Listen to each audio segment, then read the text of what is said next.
I wake before the sun most days, not because there is anything pressing to tend to, but because the house has a way of breathing differently in the dark hours, the board softening and the furnace clicking as if it were clearing its throat. And in that half-light I can pretend for a minute that Ruth is just in the next room, humming to herself, while she decides whether to start the coffee or put on her slippers first. I lie still and listen to the plain sounds of an old Nebraska morning, the hush before the first pickup rattles down our street toward the grain elevator, and the distant whistle of a freight that always made my wife smile, because she said it reminded her of vacations we never took. And I tell myself that I will get up and move these old bones and let the day happen, even if all the day intends to do is leave me where it found me, alone at the small oak table with a mug that tastes faintly of dish soap and the paper folded to the obituaries before I realize I have done it again. I am 79, and I have become a man of rituals that did not seem like rituals when I still had someone to share them with. I warm the kettle for exactly the time it takes me to count to 120 under my breath. I measure the coffee with the bent tablespoon. Ruth bent herself on the side of the sink one Thanksgiving when she was convinced the yams were burning, and still laughed when she had to pry it out with a butter knife. I open the back door to let in the weather even, in winter, because the air reminds me of chores on my father's farm, when cold had a purpose and not just a memory.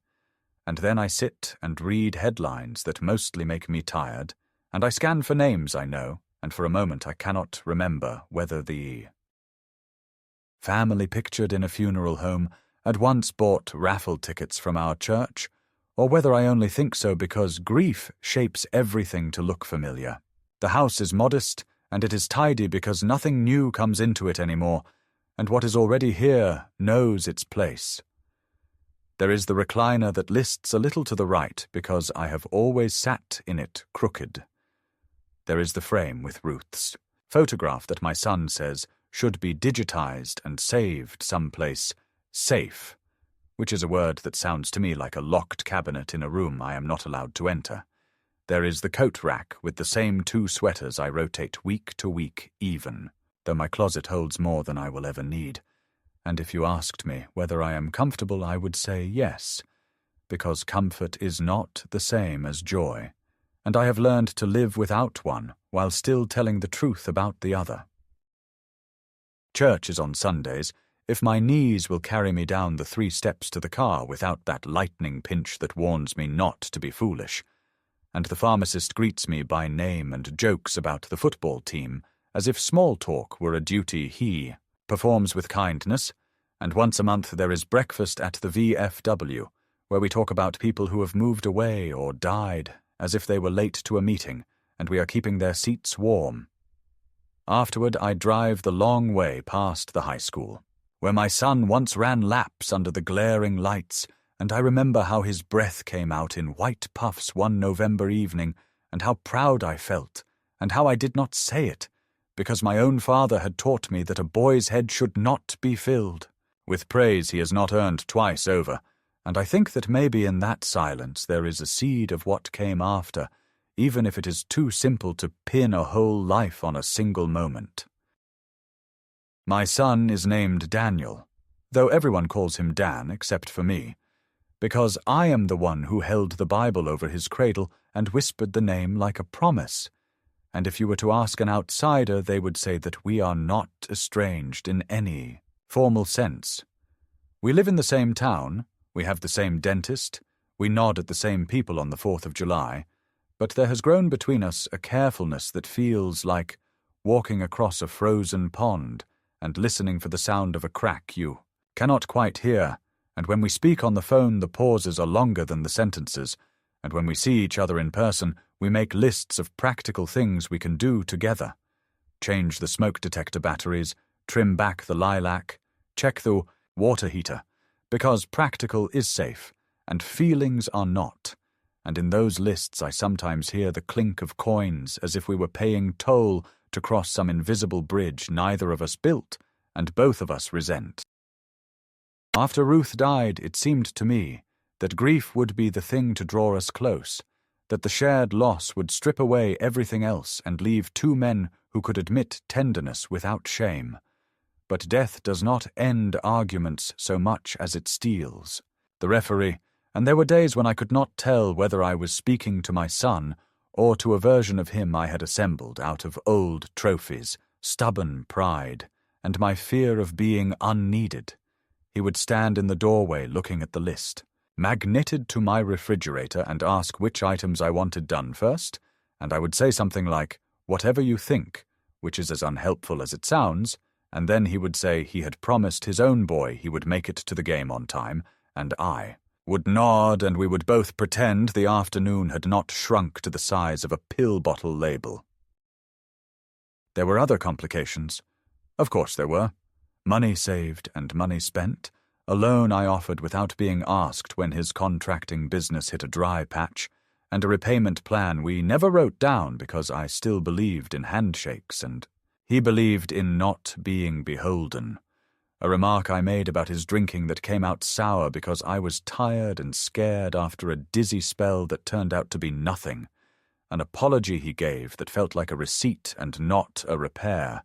And always that unspoken competition with my brother Caleb, whose name still has a way of sounding like the scrape of a chair across linoleum when you are already on edge. Caleb and I were close the way boys who share chores are close. You know the rhythms of each other's bodies because you have thrown hay in the same heat and thawed the same piped water in the same cold.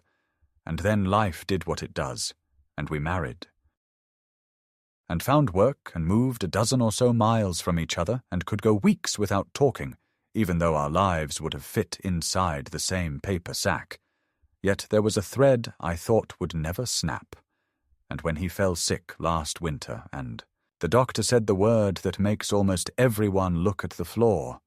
I told myself that I would sit with him every day, even if the conversation was only breath and the sound of the clock in the living room of that little house outside Beatrice. Dan visited once, and the visit did not go well, because illness strips a man down to the wires and he can look like everything you fear in yourself.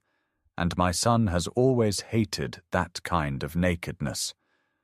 Afterward, he said something about Caleb's stubbornness, about old men who hoard regrets like cancelled stamps.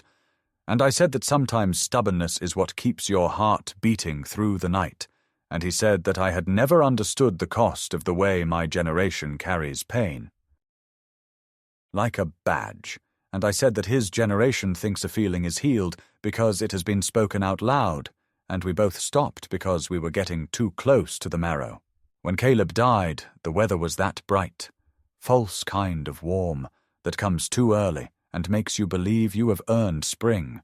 and I ironed a shirt I should have replaced years ago and tucked a clean handkerchief into my pocket, the way Ruth taught me,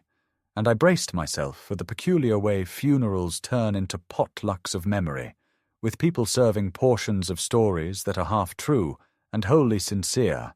And then in the weeks that followed, there were calls from his attorney and envelopes that smelled of copy toner and the heavy knowledge that a life that begins in a room with wailing ends, in a room with papers and initials, and a notary who offers you a pen as if it were a tissue. I did not think much about what Caleb might leave to whom, because there is an indecency to counting someone else's money before the dirt has settled. And anyway, I have enough for the modest way I live, and not much appetite for more. But I knew that Dan was curious in the way a man who has watched his father grow old becomes curious, nervously, about the arithmetic of it all. There were 2 messages on my machine from him that week that were as polite as postcards, inquiring about dates and times, and I told myself that perhaps this was an opening he did not know how to make any wider. And when I called him back and said the attorney had asked me to bring next of kin to the reading, he cleared his throat and said he could come by and drive me. And the relief I felt was embarrassingly large, and immediately pricked by the thought that I should not rely on rides like a child when I still have a license and a car that starts on the second turn even in February. I would like to say that the days leading up to that appointment were calm, but old men have a way of pacing through their own heads even when their feet are still. I found myself rearranging the same drawer 3 times, placing the screwdriver with the cracked blue handle where it belongs, moving it, returning it again, as if order in a kitchen could make up for disorder in a life. And at night I lay awake and remembered things I had not asked Caleb, not worthy things like the names of people in photographs, but small, stubborn things like why he always ate the heel of the bread first, and whether he believed that a man's regrets follow him beyond the grave or dissolve with his breath like fog over a field. In all of this there was a tender, humiliating hope that Dan and I might, sitting side by side in a room designed for straight backs and careful voices, find our way back to something that felt like family, that a moment of shared silence might soften whatever calcified between us, even if we never named it. I imagined us afterward going for a late breakfast at the diner with the cracked vinyl booths and the waitress who calls every man Hon. Imagined him telling me about his boys' college applications and how the roof job out near the river went after the windstorm. Imagined myself making some joke about my hearing so I would not have to ask him to repeat himself. And imagined, most of all, that he would look at me the way he used to. Look at me when I had the answers and the world still seemed like a thing we could lift together if we just got the angle right. If this sounds naive, I will not dispute it. A widower can mistake any errand for a chance at redemption, and a father can turn an appointment into a wish so fast he does not notice it happening. But that morning, as I buttoned my cuffs and decided to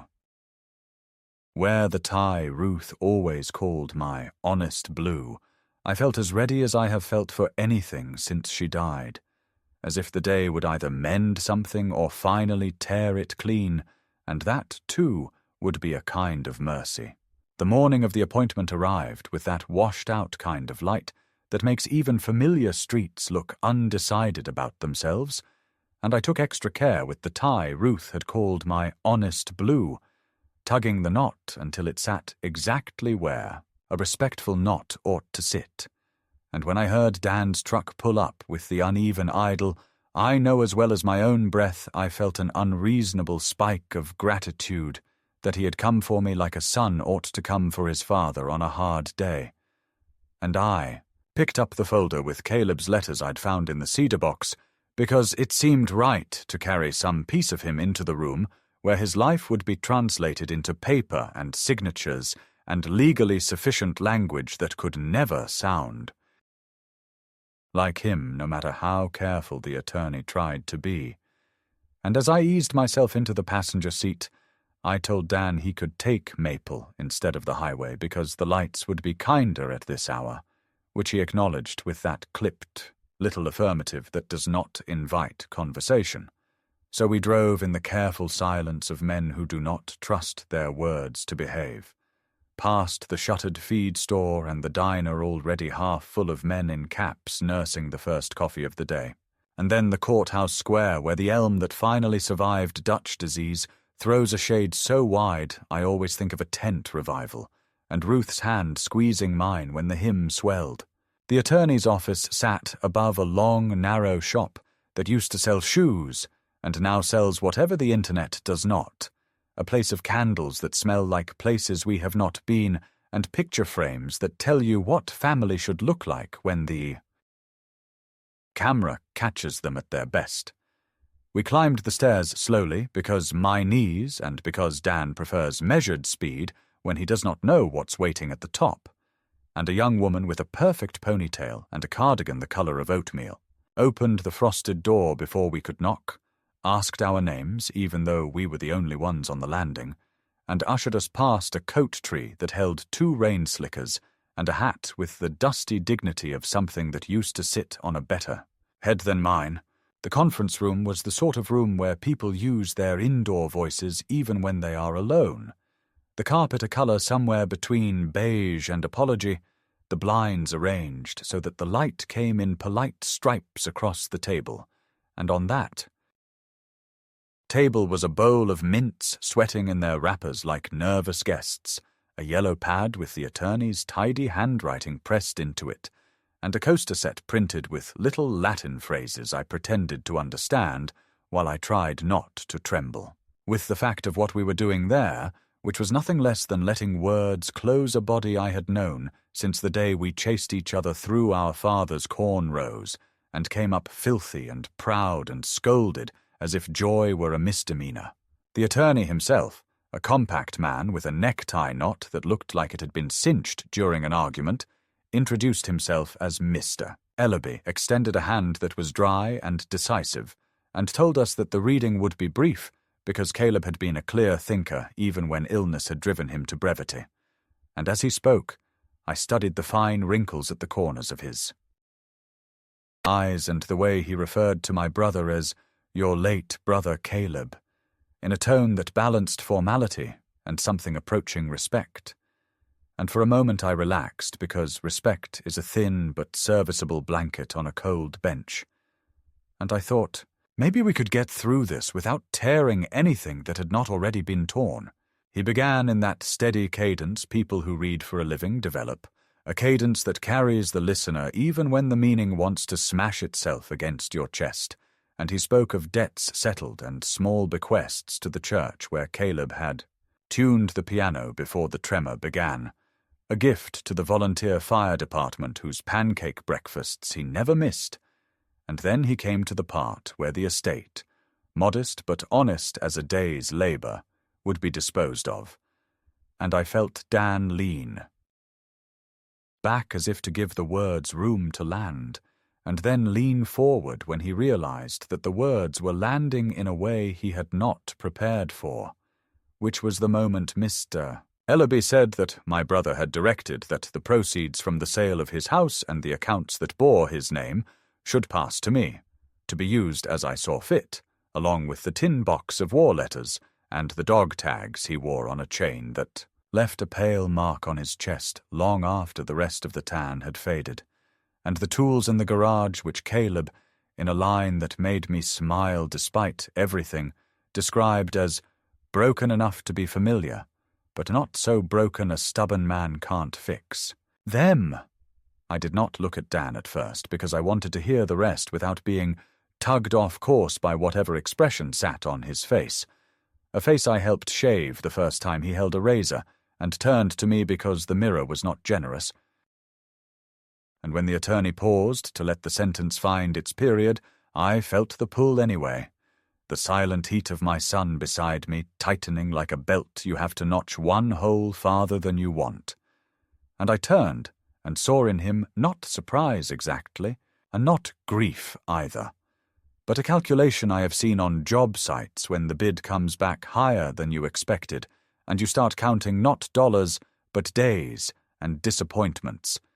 And I realized with an unpleasant clarity that he had constructed an outcome in his mind where Caleb, who had no children and no spouse to argue on their behalf,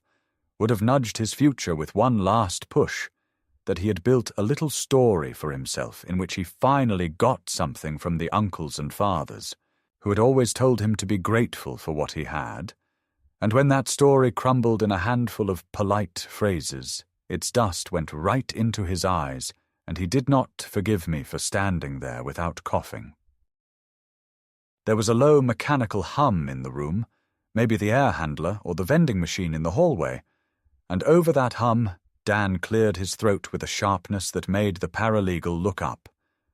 And he asked, not of Ellaby but of me, whether I had known, which was a question with too many layers for a room like this. And I said that I had not, that Caleb and I had spoken of pain and weather and the memory of our mother's biscuits, not of money. And Dan nodded in that clipped way again. But the nod deepened into a shake, and the shake became a small, involuntary laugh, the way a stumble can become a fall if you don't catch yourself fast enough. And he said with an ugly precision that sounded rehearsed or at least familiar in his mouth that it figured that in this family the old men take care of the old men and everyone else learns to fend for themselves. And I told him softly that this was neither fair nor true, because the old men in this family had cut their hands open teaching the younger ones what to carry and what to put down, and he stared at the mints like they were the ones speaking riddles he could not afford to misunderstand. Mr. Ellaby tried to regain the current by noting that there were practical matters to attend to, and a simple procedure for probate that would not be unduly burdensome given the size of the estate, and would we care to sign the acknowledgment of receipt so that the next steps could proceed without delay. And I reached for the pen because the world moves forward whether or not your heart is ready. But Dan put his hand over mine. Not roughly, but with a pressure that spoke of a lifetime of doing and lifting and holding things shut. And he said, still watching the mints, that there was no need to rush because he had something to say that he should have said a long time ago, and I felt the old foolish hope jump like a fish at the surface that perhaps he meant an apology for the hard words we had thrown at each other, or at least a truce that could carry us through the morning. But then he turned to me with a practiced quiet I recognized from the nights he decided to leave a job site rather than throw his tools at a wall, and he said, "You're dead to me," in a voice as dry as July stubble, and the room did that thing rooms do when someone lobs a thunderbolt indoors, which is to grow very small and very large at the same time while forks of silence connect everyone's eyes to the same useless place on the carpet. I do not remember breathing for a moment, only the peculiar sensation that the sentence did not strike my skin, where he aimed it, but slid under my ribs and came to rest somewhere behind my sternum, like a bad nail I would carry for the rest of my days. I remember thinking absurdly of the time Ruth stood in the kitchen doorway and told me the tumor was small, and the doctors were confident, and how my body had gone cold and wet then, even though the day was mild, and how later I could not explain to Caleb that the shock was not loud, but slow, a seep rather than a scream. And now here I was astonished at the way grief can learn new tricks at my age. The attorney began to say something about emotions being understandable on days like this, words that were no doubt meant to be oil on the hinge, but Dan held up one finger without looking away from me and asked if I knew how it felt to be treated. Like a man who is good for errands and batteries and a spare 50 when the bank won't clear your check until Monday, if I had ever noticed that I only called him when something broke, or when I wanted company that would not talk back. And did I realize that while I and Caleb had been perfecting the art of stoic sacrifice, he had been shouldering his way through a life that never once offered him the softness I still expect from the world, because I am old and I have memories, and somewhere in that rush there were true things and crooked things braided together so tightly I could not pull them apart without making a mess. And when I said his name, not Dan but Daniel, because syllables can call a man back to an earlier, gentler self, he flinched like I had tossed water on him and said he did not want my prayers or my corrections or my endearments, only my absence. I am ashamed to admit that a part of me, the part that has lived through long winters and understands conservation at the most primitive level, folded in on itself so quickly that I nearly nodded, because surrender can feel like wisdom when defeat is inevitable. But then I looked at my hands, the same hands that had steadied his bicycle seat and checked his fever, and pushed $100 bill into his palm the night he confessed that he was in over his head, and could not see a way out without somebody's mercy. And I said, as gently as I could in that room, where everything wanted to be loud, that I did not know how to die for him, while still waking up in the same town and reaching for the same coffee cup, that I could give him space, or silence, but not a fatherless world. And he smiled in that cold way I have seen on foremen who have just convinced themselves they are right to fire a man with a bad back. And he repeated himself very softly, as if trying the words on for fit. Dead too. Me? And the paralegal made a small sound that might have been sympathy, and might have been irritation that the morning had turned into a play. We signed the paper anyway because paper does not care how you feel about it, and I shook Mr. Ellaby's hand and thanked him with more dignity than I felt, and I waited for Dan to walk with me down the stairs because, even in a ruin, courtesy survives. But he stood staring at the blinds as if they could instruct him in how to let less light in, so I descended alone, counting each step the way boys count free throws. And when I reached the sidewalk, the heat had come up, and the wind had gone down, and the elm tossed a lazy pattern over the hood of Dan's truck. And I understood with a clarity that had nothing to do with law or mints or careful voices that whatever path we had been on was now broken clean, that the day had set a stake in the ground and tied our ropes to different rings,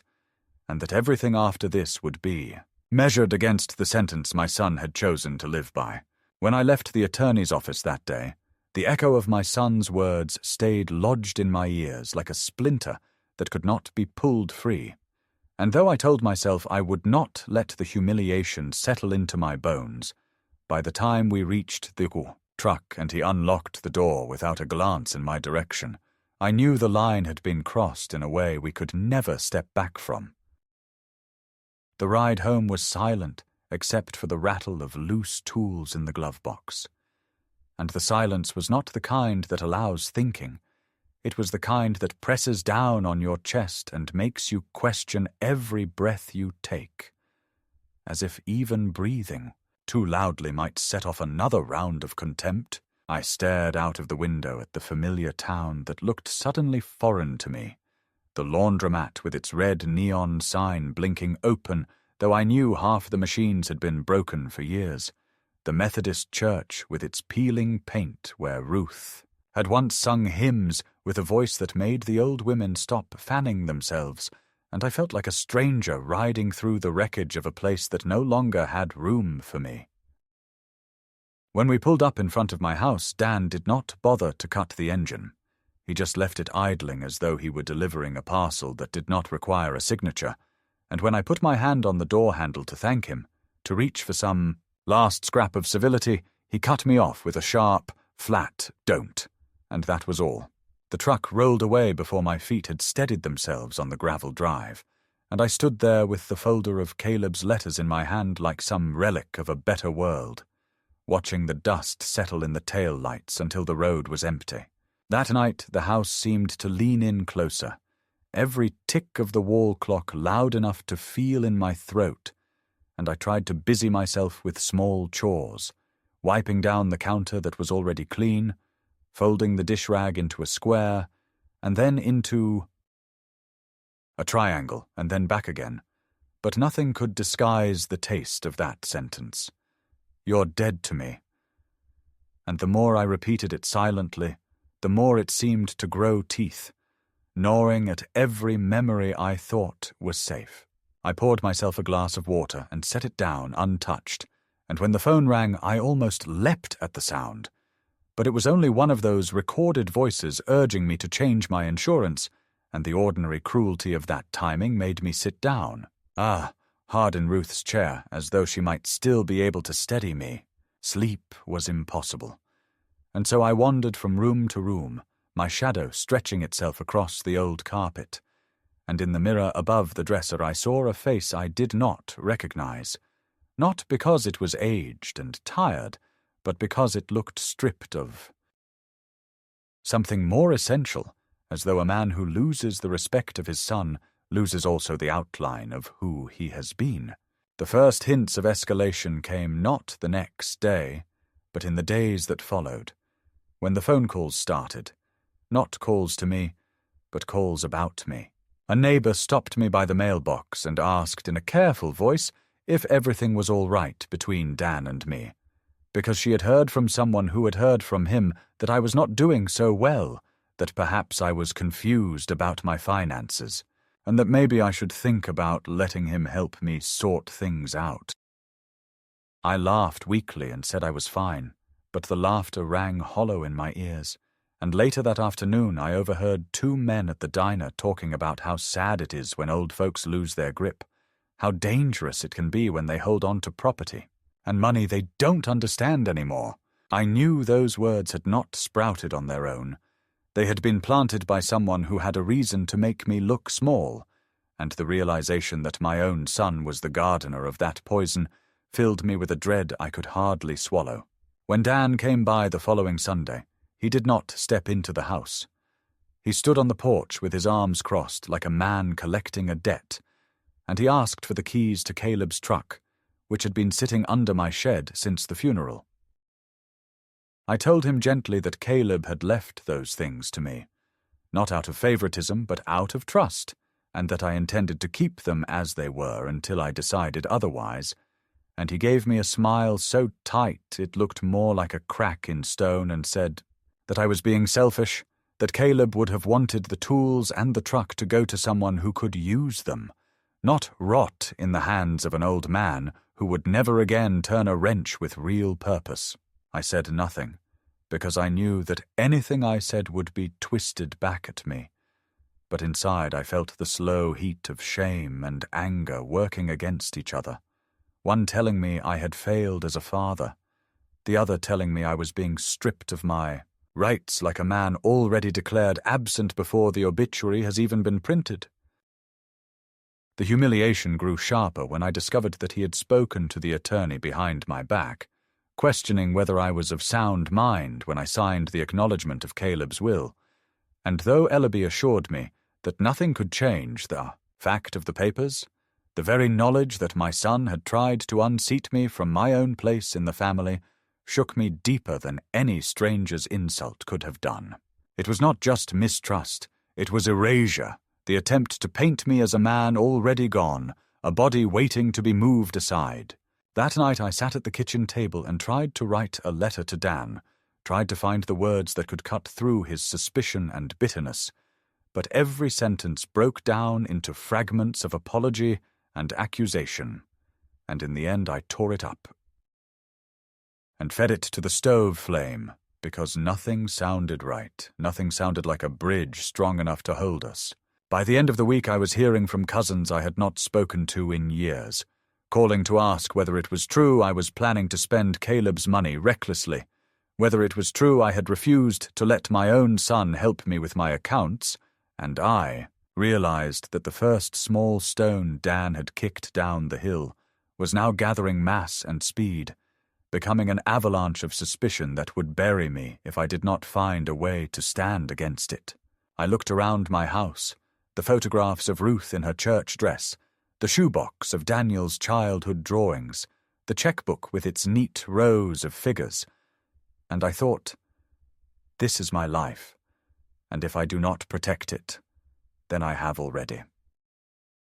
surrendered it to a boy who thinks his father is nothing more than a stumbling inconvenience. The first escalation was not the shouting in the lawyer's office, nor even the cruel sentence in the car. It was this slow, deliberate campaign to shrink me down until I fit the shape of incompetence he wanted to hang on me,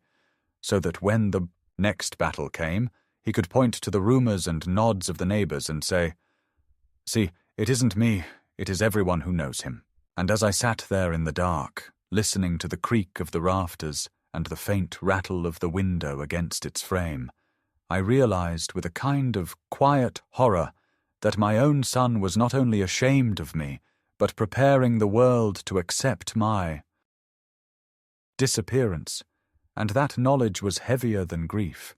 heavier even than loneliness, because it meant that the blood I had passed down was working against me, and the fight ahead would not be against strangers, but against the one man I had once believed would never abandon me. The breaking point did not arrive in a single moment of shouting or slammed doors, but in the heavy quiet of a Tuesday morning when I found a letter in my mailbox addressed in Dan's careful handwriting,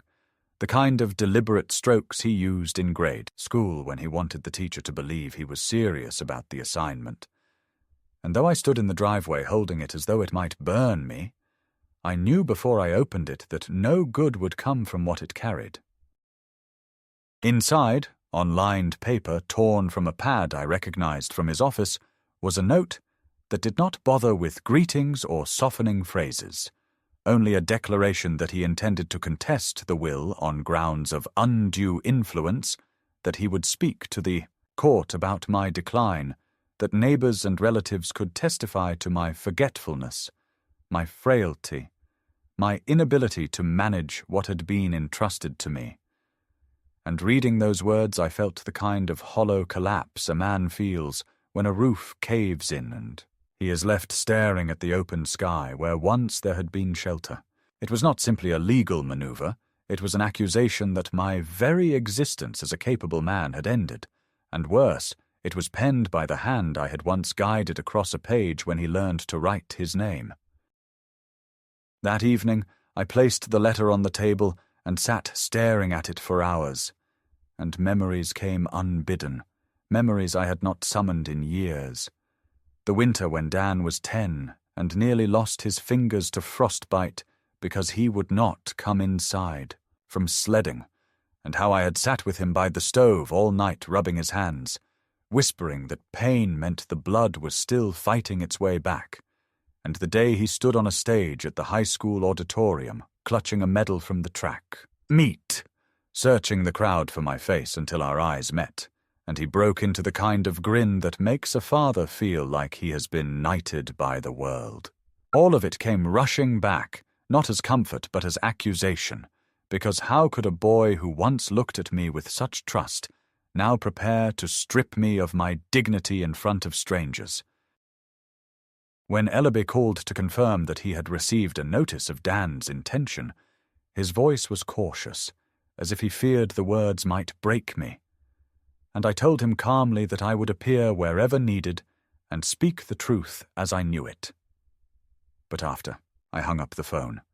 I felt my knees weaken, and I had to grip the counter to keep from sliding to the floor. I realized then that this was not just a family quarrel, but a war for the definition of who I was, and the battlefield was not only the courthouse, but the eyes of everyone in town who would hear pieces of the story and decide for themselves whether I was still a man worth listening to.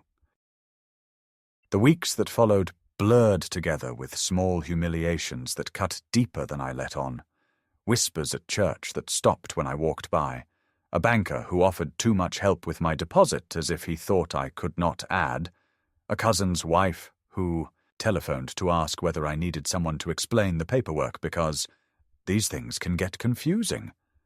And through it all I could sense Dan pulling the strings, not loudly but persistently, building a portrait of me as a relic whose time had passed. And yet, in the midst of this,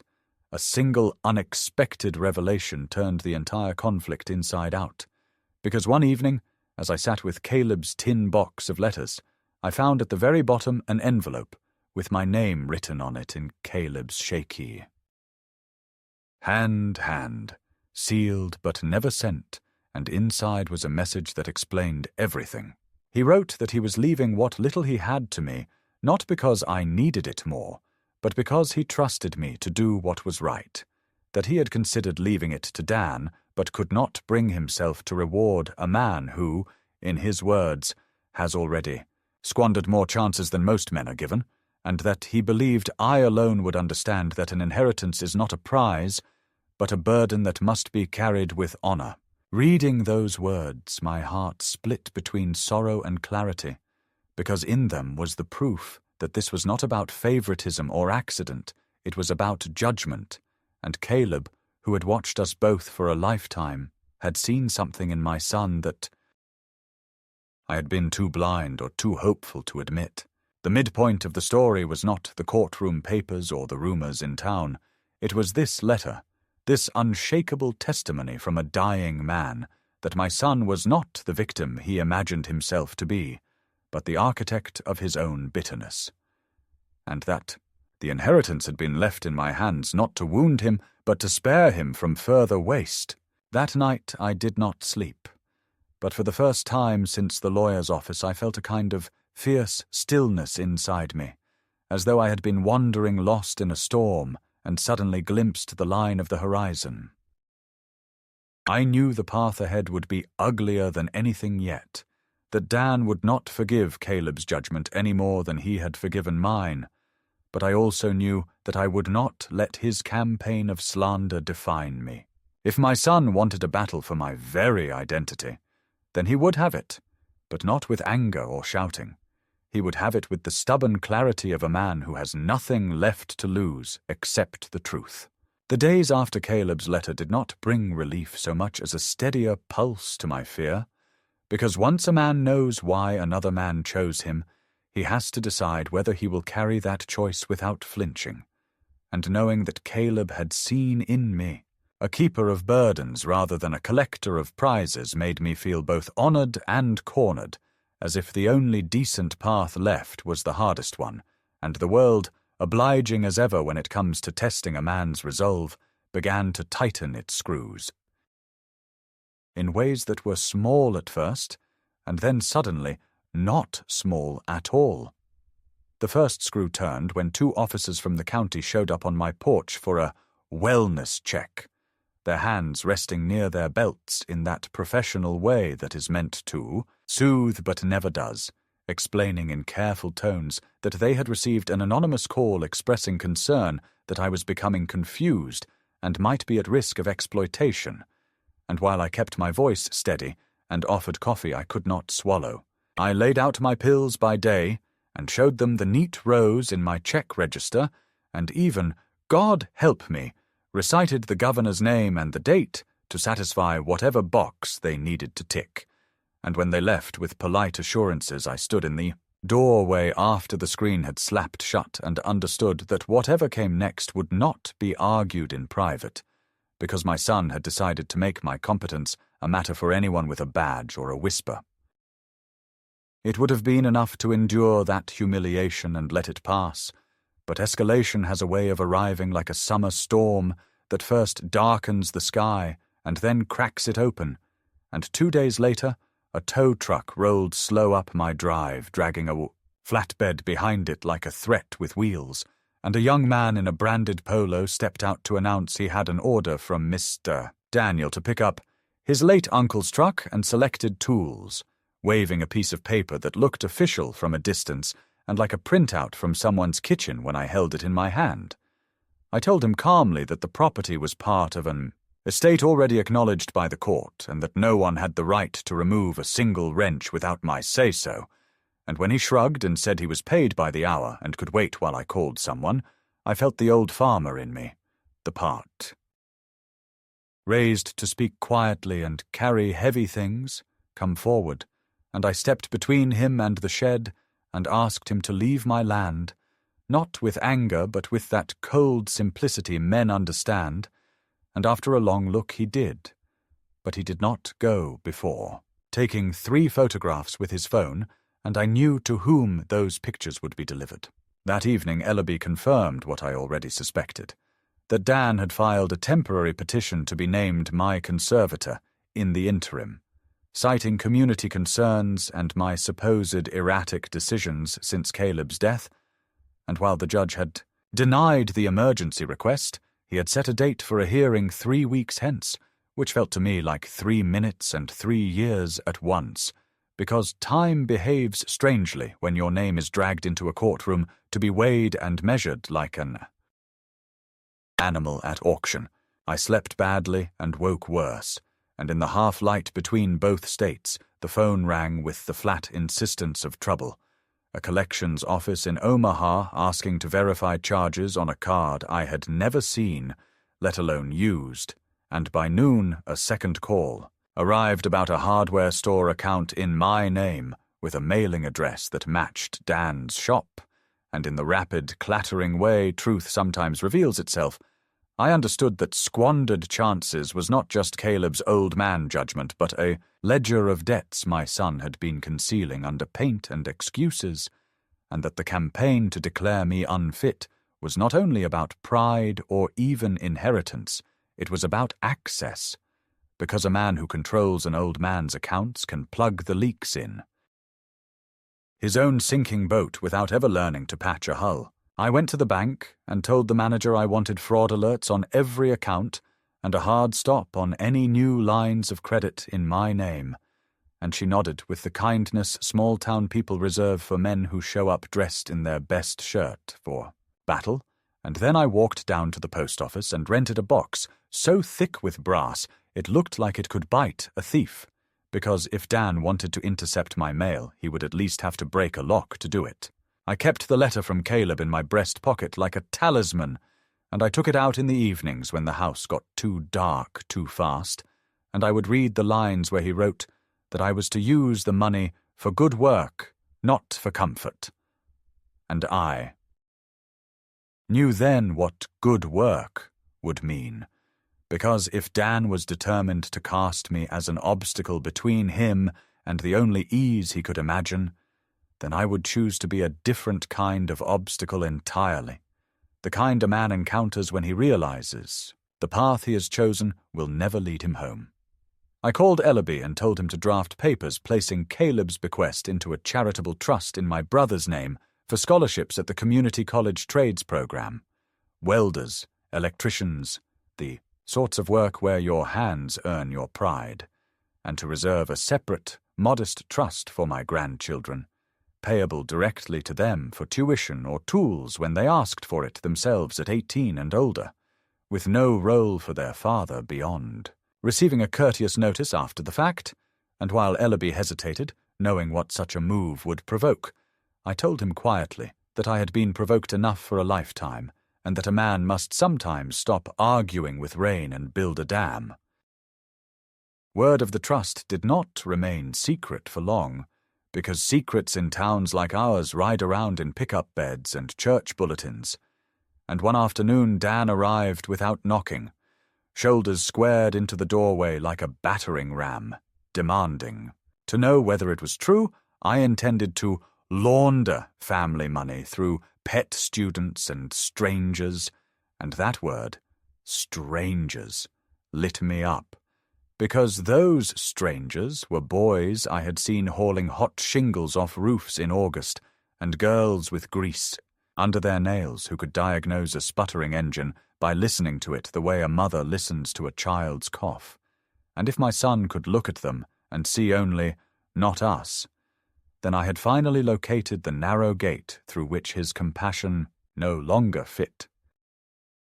He walked through the rooms of my house, as if measuring them for an estate sale that would not require my permission, lifting Ruth's framed hymn from the mantel and setting it down too hard, tapping the window latches, opening the pantry as though proof of my incompetence might be hiding behind a can of tomatoes, and when he realized the trust papers were not here, that there would be nothing to seize, his face hardened into something like grief without softness, a grief that had in it the heat of envy and the sourness of a boy told no after too many unexamined yesies. And he said in a low, deliberate way that if I wanted a fight in public I would have it, because he had witnesses and records and a timeline of my decline, and all at once I saw the shape of the trap he had been building, a structure made from every forgotten appointment and repeated story and misplaced key of the last 5 years, stacked like cordwood until it resembled not ordinary aging, but a prosecutable decay. I told him then about the letter, not to taunt him, but to anchor the conversation in a truth he could not twist, and I read aloud the sentence where Caleb said he had no wish to gild the ruin of a grown man who has not yet learned that money only solves money. And Dan laughed, a short, brittle sound that reminded me of a bolt snapping under too much torque, and he called his dead uncle a sanctimonious coward, and then he called me something worse, and I said his name the way a father does, when he wants to bring a son back from the edge of a cliff in the dark. But he had already stepped past the point where names could do any good. After he left, the house seemed to exhale like an animal after a chase, and I sat at the table and wrote a list longhand because a list is how you declare dominion over the things you can still control. I called my doctor and scheduled a full, cognitive evaluation, not because I doubted myself, but because I wanted the paper and the seal and the signature to place beside the rumors. I called the sheriff, who knows me from the men's breakfast, and from replacing the flag on his father's grave, each Memorial Day, and I explained that there had been a tow attempt, and an unauthorized order, and that I would appreciate a patrol swing by now and then, not to start a file, but to anchor one should it be required. I phoned the pastor and told him, in plain words, that I could not attend church this month, because the whispers were louder than the hymns, and that a man should not be forced to worship while defending his name. And he cleared his throat and told me he had heard concerns, but also testimonies, and that he would be praying for reconciliation, and I thanked him while knowing that prayer without boundaries sometimes looks like complicity in these matters. The escalation moved from rumour to paperwork the following week, when Ellaby forwarded me a copy of Dan's supplemental petition, thick with affidavits that hurt in ways only family can hurt, because there were signatures I recognized. My cousin who borrows tools without returning them, a neighbor I once pulled out of a snowbank, even the owner of the diner who has poured me coffee for 20 years. And each affidavit was a little story about the time I repeated myself or hesitated or misplaced a check, and as I read them, I felt the ghastly sensation of watching small, ordinary stones of aging cemented into a wall that rose between me and the world I claimed to belong to. That night, unable to bear the house, I drove out to the county line and parked where the gravel turns to dirt and the sky opens wide. And I thought about the day, years ago, when Dan came to me shaking because he had backed his truck into the drainage box at the hardware store and couldn't afford the repair, and how I had paid cash and asked them to put my name on the receipt because it would sit better with me that way. And I realized with a slow, leaden certainty that he had learned. From that day the wrong lesson entirely, that he had learned not that a father stands between a son and ruin so the son can learn to stand on his own, but that there will always be a father standing there, and because there will always be a father, ruin is only ever a delay. I told Ellaby to be ready for ugliness, and I told him also to include in our filings the structure of the trust, and the medical evaluation, and the fraud alerts, not because I believed paper could save a man from betrayal, but because it can, at the very least, slow it down until the truth can catch up. And then I did the hardest thing I have done since Ruth's funeral. I wrote to my grandchildren directly, not to recruit them to my side or to poison them against their father, but to tell them that a fund would exist in their great-uncle's name for any training or schooling their hands desired, that the door would be open to them without conditions except the condition of asking, and that whatever else happened, they were loved by a man who had memorized their toddler voices and kept the napkin drawings they made at Thanksgiving in the same box where he kept Caleb's letters. I mailed those notes at the post office in the morning, and by afternoon Dan knew, which told me more than I wanted to know about who watches whose mail in this small town. The argument that followed was not a scene so much as a collapse, at the quarry yard where Dan had been bidding on a small job to resurface the church lot. And when I arrived to deliver copies of the evaluation to him in good faith, he saw the envelope in my hand and assumed the worst, snatching it, tearing it, scattering my proof across the gravel like seed that would not take root in this ground. And in front of 3 men who work for him, he demanded I admit my incompetence and rescind the trust and sign a temporary power of attorney for the sake of avoiding a spectacle. And when I refused, he did what men do when righteousness runs out. He reached for shame, telling me, loud enough for his crew and quiet enough for the part of me that still wanted to be his father, that Ruth would be disgusted by the man I had become. And that line, not because it was clever, but because it was desecration, cut me open in a new place. I do not remember all the words I spoke in return, but I remember telling him that he was wrong about his mother, that she had known the difference between love and obedience, and that I would honor her memory by refusing to place a frightened man in charge of a fortune he did not respect. And I remember watching his face go from red to white, which is the color of a man who finally understands that the door he has been banging on will not open no matter how hard he kicks it. That night, the phone rang again, and I let it ring, and then it rang again and kept ringing until the machine picked up. And then I played the message, not because I expected an apology, but because a father listens, and what I heard was not contrition, but a proposition wrapped in threat, a voice saying that if I did not come to my senses, he would bring to court everything. And for a sickening instant I feared he meant the small, ugly secrets fathers and sons collect like splinters. My failures his. And then I recognized the bluff, because there is nothing everything can do to a man who has already lost his son's respect. And I hung up and sat in Ruth's chair and watched the thin red line of evening sink behind the elms and realized the second escalation was complete. We were no longer a father and son trying to navigate grief and pride.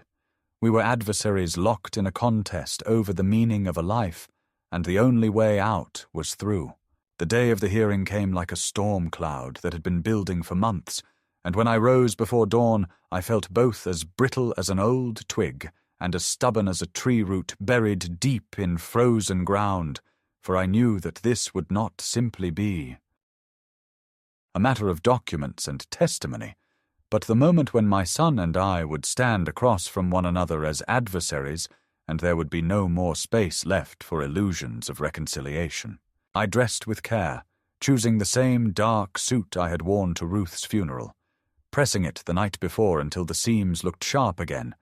and though the cloth hung looser on me than it once had, I took a kind of grim satisfaction in the way it settled on my shoulders, as if the weight of mourning had been repurposed into the armor of defiance. I drove myself to the courthouse, because I wanted it known by everyone who whispered about my decline that these old hands still turned the wheel. And as I parked between two glossy new trucks, I saw my reflection in the glass, and thought that if they were looking for a feeble relic, they would be disappointed. For the man staring back at me was still upright, still present, still capable of choosing his own steps. Inside the courtroom, the air smelled of varnish and old paper, and the benches creaked under the weight of a few curious neighbors who had come, not out of loyalty, but out of the small-town hunger to watch a family tear itself apart. And when Dan entered flanked by his attorney, he did not glance in my direction, though I felt his presence like a draught through a broken window, and I braced myself. The judge, a woman I remembered from years ago when she was still a county clerk, began the proceedings with a steady voice, and soon enough the accusations were laid out. That I was forgetful, that I repeated myself, that I misplaced bills and confused dates, that I had signed documents without understanding them, and that I was therefore unfit to manage Caleb's estate and my own affairs. They produced affidavits from cousins and neighbors, stories twisted from small mishaps into a pattern of decline. And as I listened, I felt my jaw tighten, not because the words were new, but because I could hear Dan's voice behind them, stitching them together into a net he hoped would drag me down. When my turn came, Ellaby stood with quiet confidence and produced the medical evaluations I had insisted upon, reports from doctors with clean signatures and long titles declaring me of sound mind, and he placed them before the judge with the steady assurance of a man laying stones in a foundation. But paper alone could not restore a father's dignity. And so when the judge asked if I wished to speak, I rose slowly, feeling every gaze upon me, and I told them in a voice that trembled only at first that I was not a perfect man, that I had made mistakes, but that confusion was not one of them, and that my brother Caleb had entrusted me not because I was flawless, but because I was faithful, and that fidelity does not vanish when the hair turns white. I spoke of the trust I had created for the trade students, of my grandchildren for whom I had left a door open, and I said plainly that my son's quarrel was not with my memory, but with my refusal to fund his carelessness. For a long moment the courtroom was still, and though I could feel Dan's eyes burning into me, I did not return the look, because the point of this battle was not to convince him, it was to mark the truth in a place where it could not be erased. The climax came not with the gavel, but with the silence that followed my words,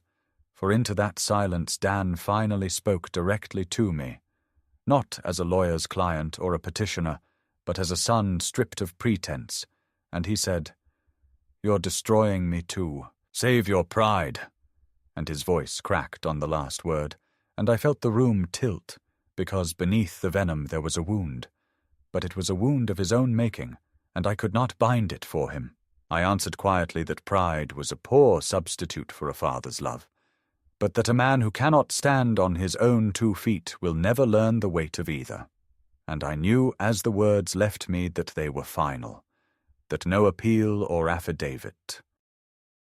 could soften them. The judge ruled in my favor, denying the conservatorship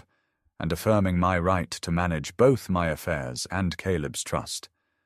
And the sound of the gavel was less a victory than a funeral bell for whatever remained between us. When we left the courthouse, the sunlight was bright and pitiless, and Dan walked past me without a word, his shoulders rigid, his face set in the grim mask of a man who had lost more than a case. And though part of me wanted to reach out, to catch his arm and remind him of sled rides and medals and all the years before bitterness took root, I did not, because the time for reminders had passed, and he had chosen to be my accuser rather than my son. I stood on the courthouse steps with the papers in my hand, and felt not triumph, but exhaustion, yet beneath it all a strange, steady calm,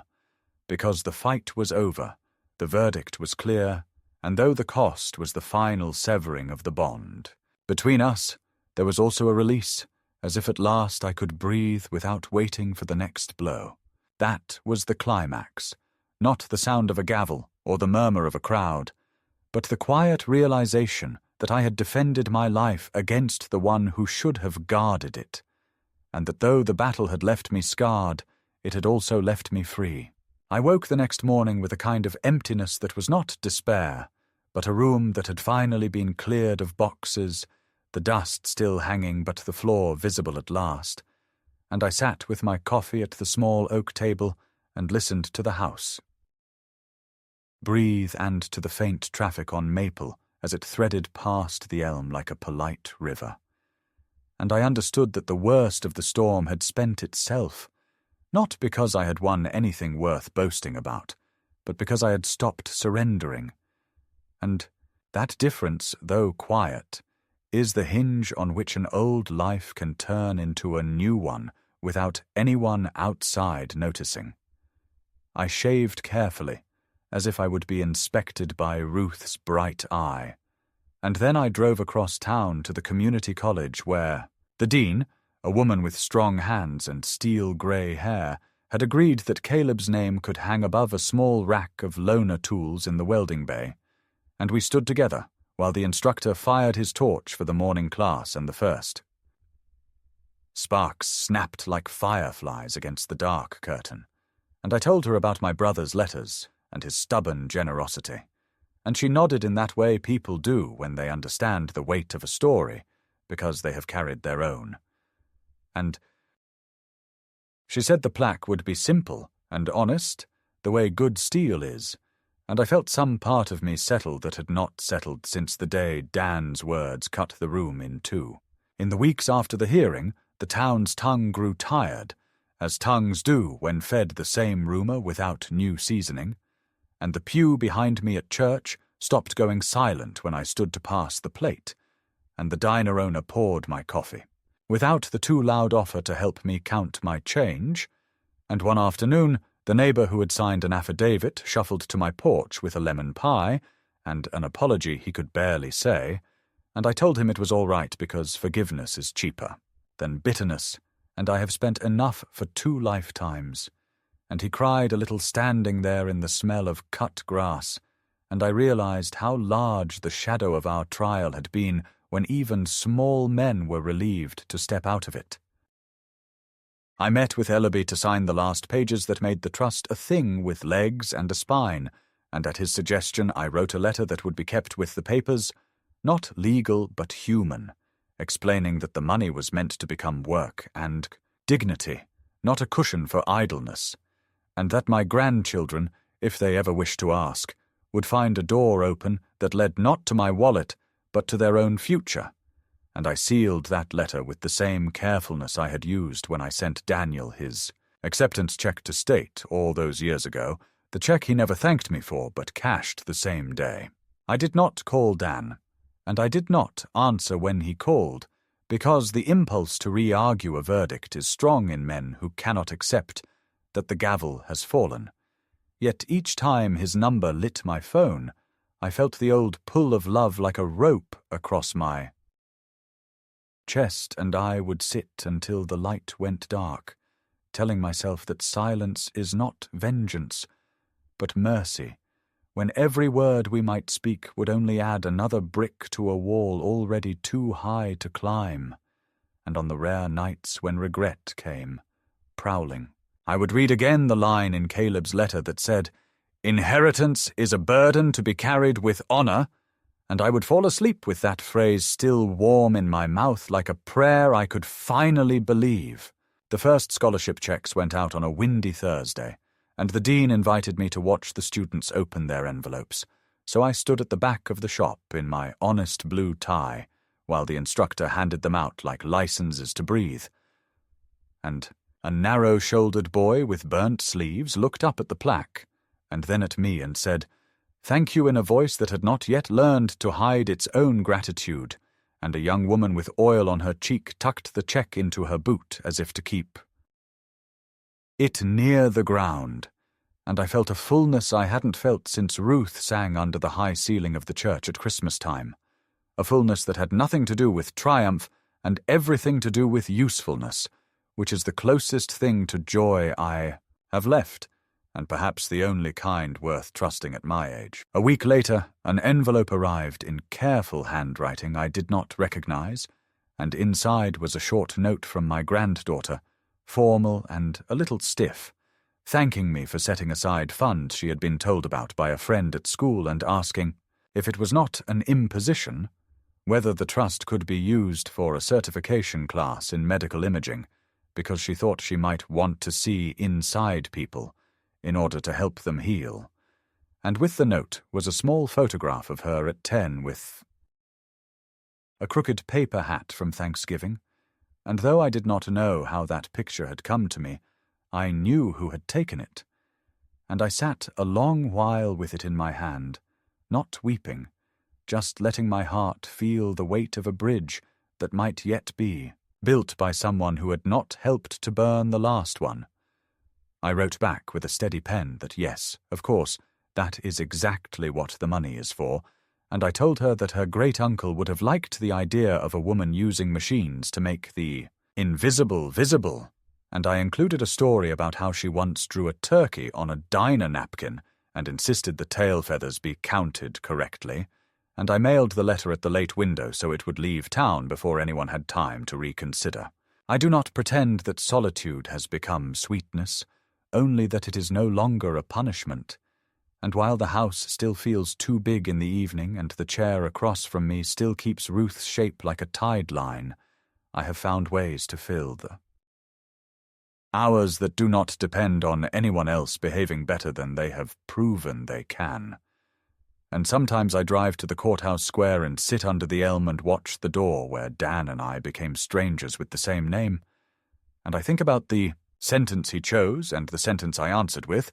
and I understand now that both are true in their own small ways, because he declared me dead to him, and I declared myself alive to what remains, and somewhere between those declarations a man can still make a life if he chooses. On Sundays I wear the blue tie, and on Tuesdays I visit the welding bay, and on Thursdays I take a pie to the neighbor who could not finish his apology, and these small circuits feel like the shape of a decent ending, not the kind of ending a younger man dreams of with reconciliations and speeches, but the ending that fits a winter field, furrows straight, tools cleaned, barn swept, lights off, and a note on the workbench that tells whoever comes next where the wrenches hang, and if one day a knock sounds and my grandson or granddaughter stands there with a question about school or work, or how to sharpen a chisel, I will answer, and if no knock comes, I will still have done what a man can do when his name has been dragged through every room and returned to him, not shining but serviceable. And on mornings like this, when the kettle hums, and the furnace clears its throat and the paper lays folded beside my cup, I think of Caleb's dog tags in their tin, and Ruth's hymn in its frame, and the students stepping into hot light, and I feel the quiet kind of pride that does not boast because it does not need to, and I tell the empty room that I forgive the living and bless the dead, and the room, finally, forgives me back.